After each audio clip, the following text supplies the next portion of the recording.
everybody! It's Bankai Night 22. Okay, here we are.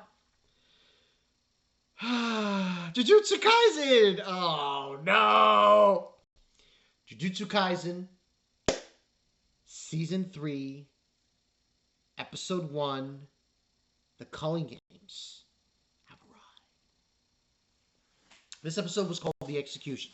So, this is dark. And I mean, like, it's depressing, it's dark, it's foreboding.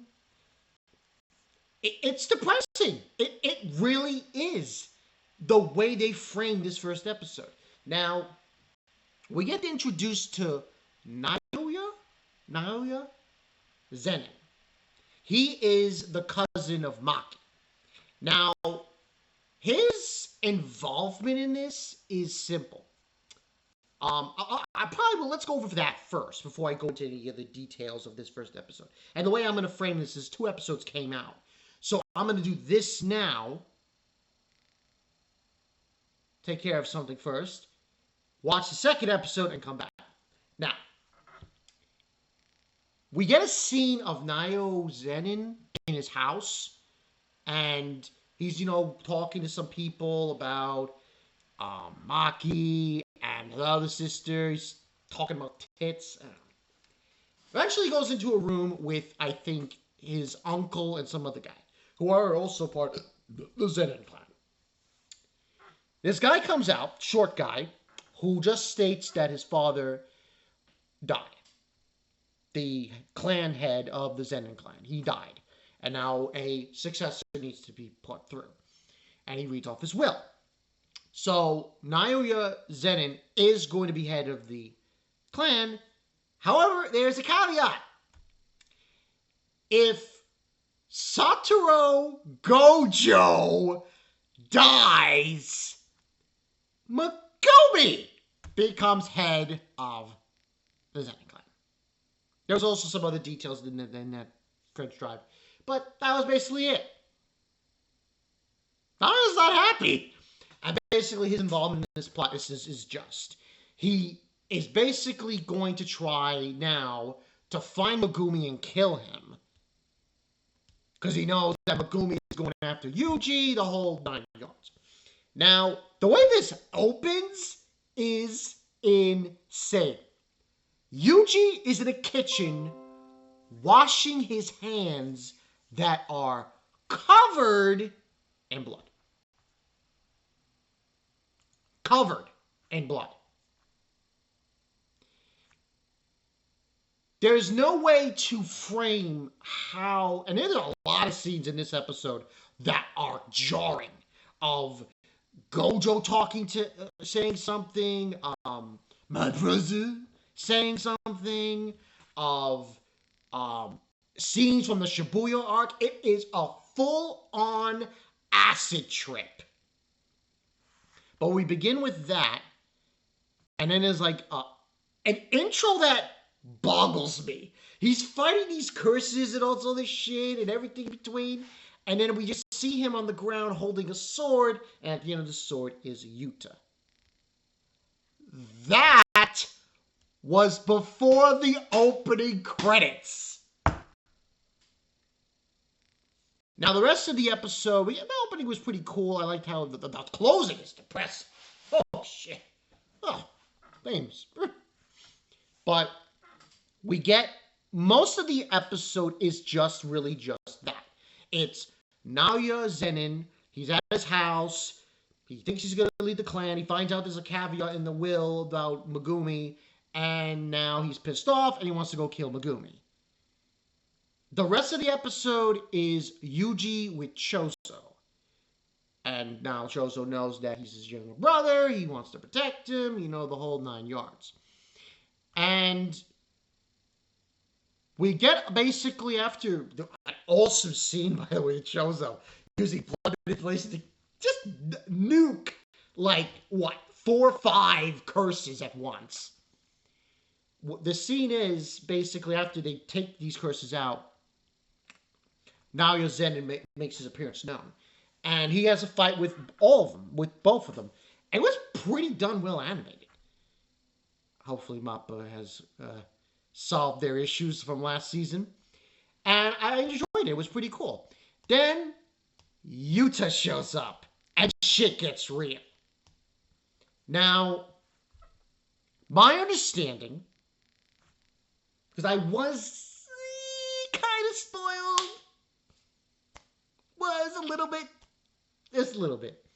But my understanding from what's going on here, Yuta's not killing Yuji. It's not like, there's a meaning to what he's doing. But anyway, the fight happens. Yuji really holds his own, but he realizes how outclassed he is fighting Yuta. Yuta has an immense amount of cursed energy, and he has no chance of beating him. Not to mention, Yuta's girlfriend shows up, Rika, and holds him. So the fight doesn't last long, and then basically freaking Yuta says sorry, and he stabs Yuji. There was a rest of that was basically it. And he has fights with the curses here and there, but just the framework and the subliminal messages being shown is jarring. It shows how depressing it is after the Shibuya arc. Because the fact of the matter is this. Sukuna took Yuji's body for a joyride, and he killed a lot of people. And that weighs on Yuji. It's tremendous. But at the same time, Nanami, Gojo, a lot of people are looking to Yuji to pass, to continue the fight. So now he stabs him, and that's basically the episode. It ends there after he stabs him.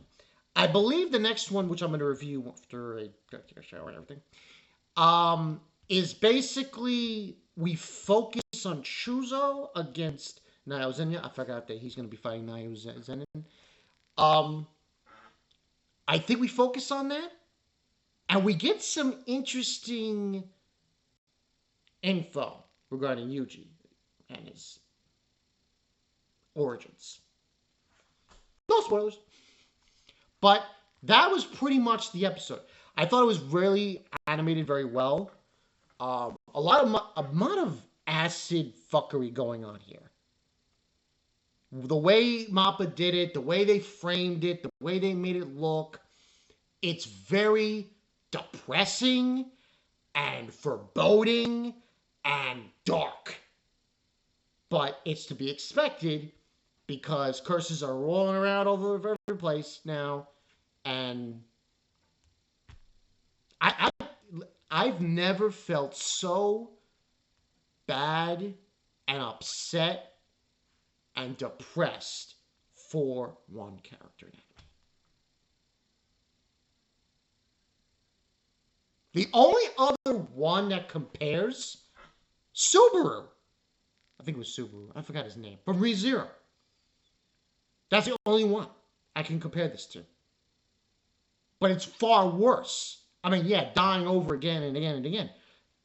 Yuji's body was taken over by Sukuna and used to kill a lot of people. It is immense how much that is weighing on him. So, but as far as rating goes, this is only episode 1, but I'm going to give it I'm going to give it 9 out of 10. Just the way, only because the way it was framed, the way the animation was, and the way they had the events put into it. It's just so dark and sinister and depressing. It's like, God damn, Mappa. But more to come. But yeah, 9 out of 10. Gotta wait and see what episode 2 brings. Like I said, I think it's gonna be more Shuzo fighting. And I think like next week, next Thursday, when they come out with the next episode, we'll get back to Yuji. But that's just me. This is Bakanai 2. See you guys later. We're back to Jujutsu Kaisen. Oh man! PT! PTSD. Post-traumatic stress disorder. That's what's waiting for us, everyone. See you later. Peace.